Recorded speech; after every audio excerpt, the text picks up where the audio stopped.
Les collectivités locales dit que celui qui arrive en premier rafle la moitié des sièges, mais le code électoral qui a été adopté récemment vient nous dire que non, c'est celui qui a la majorité absolue qui rafle la moitié. Il faudra qu'on arbitre. Le code électoral demande à M. le ministre de l'Intérieur de prendre un décret pour expliquer. Il n'y a pas encore de décret. On a des bonnes raisons de demander qu'il serait peut-être intéressant, sinon urgent, que ce décret soit pris. Donc on a ce type de problème transposé autant, et je dois le reconnaître.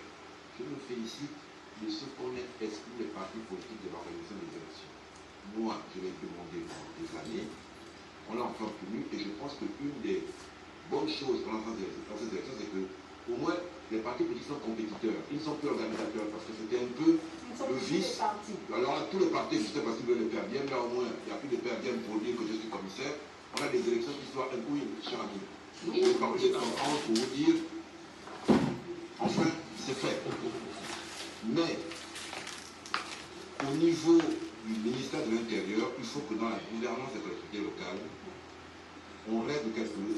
Mais au niveau local, c'est-à-dire au niveau de la commune d'Akara, mais comme de toutes les communes, en tout cas, c'est là, on peut parler de quelque chose de plus général, c'est-à-dire qu'un parti politique a un modèle de gouvernance local qu'il veut. Première chose, question, on m'a refusé parce que ce conseil municipal d'Akanda, de 2018 à 2023, le conseil municipal, quand il se réunit, c'est une réunion publique.